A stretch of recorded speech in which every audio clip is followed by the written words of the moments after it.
नमस्कार, आप देख रहे हैं सरोई टाइम्स। आइए नजर डालते हैं इस वक्त की बड़ी खबर पर। कांग्रेस में फिर पड़ेगी फूट, चुनाव परिणाम के बाद होगा गहलोत वर्सेस पायलट। पूर्व सीएम अशोक गहलोत अमेठी संसदीय क्षेत्र में एक इंटरव्यू में सचिन पायलट के बयान को बेवकूफी भरा बयान बता दिया। दरअसल पायलट ने एक इंटरव्यू में कहा था कि जालौर में वैभव गहलोत के चुनाव प्रचार के लिए आमंत्रित नहीं किया गया। इसके बाद गहलोत ने ऐसे बयान देने से बचने की सलाह दी थी। अशोक गहलोत बेटे की लोकसभा सीट पर प्रचार में व्यस्त थे। अगले महीने 4 जून को लोकसभा चुनाव के रिजल्ट घोषित हो जाएंगे। चुनाव परिणाम कांग्रेस की राजनीति पर असर डाल सकते हैं।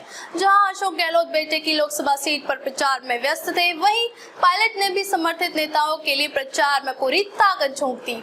इन सीटों पर कांग्रेस की जीत हुई तो पायलट की ताकत बढ़ेगी। सचिन पायलट ने टोंक, सवाई माधोपुर सहित कई सीटों पर जमकर धुआंधार प्रचार किया है। राजनीतिक विशेषज्ञों की माने तो इन सीटों पर बीजेपी बुरी तरह से फंसती नजर आ रही है। ऐसे में इस बार अगर इन सीटों पर कांग्रेस की जीत हुई तो पायलट की ताकत बढ़ेगी। पायलट 14 राज्यों में 100 से अधिक सभाएं कर चुके हैं। सचिन पायलट राजस्थान के बाद लोकसभा चुनाव में 14 राज्यों में 100 से अधिक सभाएं कर चुके हैं।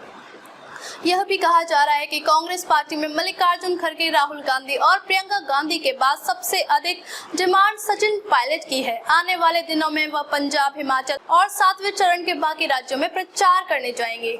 गहलोत के बेटे की हार हुई तो सियासी तूफान आ सकता है। जालौर सिरोही लोकसभा सीट पर कांग्रेस के पक्ष में परिणाम आता नजर नहीं आ रहा है। इस सीट पर अशोक गहलोत के बेटे की हार होती है तो एक बड़ा सियासी तूफान आ सकता है। हालांकि इस बात पर सब कुछ निर्भर करेगा कि राजस्थान में कांग्रेस कितनी सीटें जीतती है। पायलट समर्थित प्रत्याशियों के संसदीय क्षेत्र में क्या परिणाम रहता है। कांग्रेस 7 से 10 सीटों का कर रहे दावा। राजनीतिक एक्सपर्ट्स का दावा है कि इस बार बीजेपी की सीटों में कटौती हो सकती है। खुद गृह मंत्री अमित शाह भी इसे स्वीकार चुके हैं।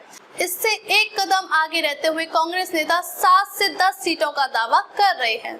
अब तक के लिए बस इतना ही। फिर होगी आपसे मुलाकात ऐसी एक और बड़ी खबर के साथ। तब तक के लिए नमस्कार और देखते रहिए सरोई टाइम्स।